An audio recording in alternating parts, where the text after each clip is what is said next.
Friends, welcome to 3 Day health kitchen. இன்றைக்கி நம்ம சேனலில் ஹெல்த்தியான அதே சமயத்தில் டேஸ்டான பச்சை பட்டாணி புதினா குருமா எப்படி செய்கிறதுன்னு சொல்லி பார்க்க போகிறோம். இது சப்பாத்தி, பூரி, இட்லி, தோசை, புரோட்டா எல்லாத்துக்குமே பொருத்தமாக இருக்கும். அதுவும் புதினா விரும்பாதவங்க கூட இந்த மெத்தடில் இந்த குருமாவை செய்து கொடுத்தீங்கன்னா விரும்பி சாப்பிடுவாங்க. சரி, இப்போ இந்த பச்சை பட்டாணி புதினா குருமாவை டேஸ்ட்டாக எப்படி செய்கிறதுன்னு சொல்லி பார்க்கலாமா?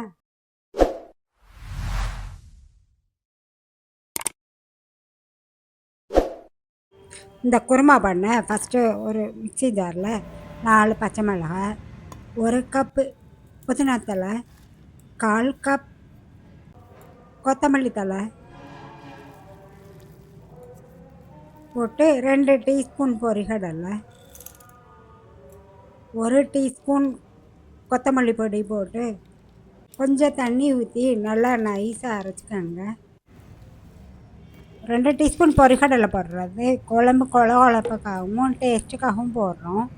பொரிகடலை அப்படின்னா கார்ன்ஃப்ளோரும் 1 டீஸ்பூன் அளவுக்கு போட்டுக்கலாம். இப்போது ஒரு ப்ரெஷர் குக்கரில் 2 டேபிள் ஸ்பூன் எண்ணெய் ஊற்றி ஹீட் பண்ணணும். எண்ணெய் ஹீட் ஆனதும் 1 டீஸ்பூன் பெருஞ்சீரகம் போட்டு பொரிய விடணும். பெருஞ்சீரகம் பொரிய ஆரம்பித்ததும் 2 பெரிய வெங்காயத்தை இந்த மாதிரி கட் பண்ணி அதையும் ஆட் பண்ணிக்கோங்க. வெங்காயம் கண்ணாடி பதம் வர்ற வரைக்கும் அது வரைக்கும் வதக்கினா போதும். கலர் கோல்டுனா அந்த மாதிரிலாம் மாறணுங்கிறது கிடையாது. அடுத்து 2 டீஸ்பூன் இஞ்சி பூண்டு பேஸ்ட்டு சேர்த்துக்கோங்க. இஞ்சி பூண்டு பேஸ்ட்டு சேர்த்து அதையுமே பச்சை வாடை போகிற வரைக்கும் வதக்கணும். அடுத்து 2 தக்காளி பழத்தை இந்த மாதிரி மிக்சியில் அடித்து சேர்த்துக்கோங்க. தக்காளி பழம் கட் பண்ணி போட்டோம்னா முழுசாக இருக்கிற மாதிரி இருக்கும். அதனால இந்த அரைச்சி போட்டிங்கன்னா நல்லா மசிஞ்சிரும். அடுத்து ஒரு 1/2 டீஸ்பூன் அளவுக்கு உப்பு போட்டுக்கோங்க. இப்போது பட்டாணி 1 கப் அளவுக்கு உரித்த பட்டாணி. இந்த குருமாவுக்கு பச்சை பட்டாணி இந்த மாதிரி போட்டிங்கன்னா டேஸ்ட் நல்லாயிருக்கும். பட்டாணியை சேர்த்த பிறகு ஒரு 5 நிமிடம் நல்லா வதக்கிக்கோங்க. 5 நிமிஷம் வதக்கின பிறகு நம்ம ஏற்கனவே அரைச்சி வச்சுருக்கிற புதினா, கொத்தமல்லி தழை, பச்சை மிளகாய் பேஸ்ட்டை சேர்த்துக்கோங்க. அதோட மிக்ஸி ஜாரை கழுவி கொஞ்சம் மட்டும் தண்ணி ஆட் பண்ணிக்கோங்க. பண்ணிவிட்டு திருப்பி ஒரு 5 நிமிடம் வேக வைக்கணும். அடுத்து ஒரு 1/4 டீஸ்பூன் மட்டும் கரம் மசாலா சேர்த்துக்கோங்க. சேர்த்துட்டு பொரிகடலை இதெல்லாம் போட்டிருக்கிறதுனால குழம்பு வெந்த பிறகு கெட்டியாகும். அதனால் தேவையான அளவு தண்ணி ஊற்றிக்கோங்க. தண்ணி ஊற்றிட்டு குக்கரை மூடி வச்சு வெயிட் போட்டு வேக வைங்க.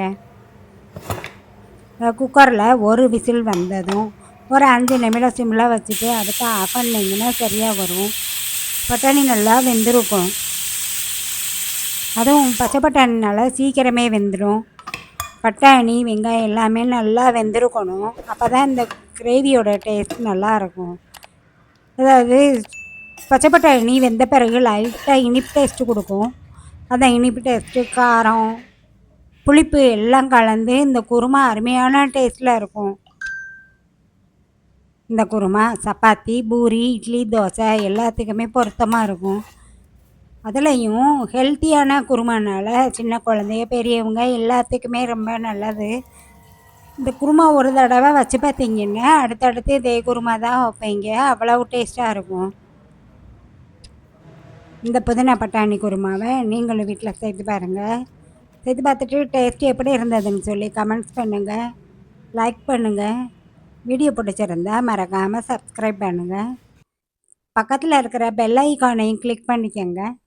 தேங்க்யூ.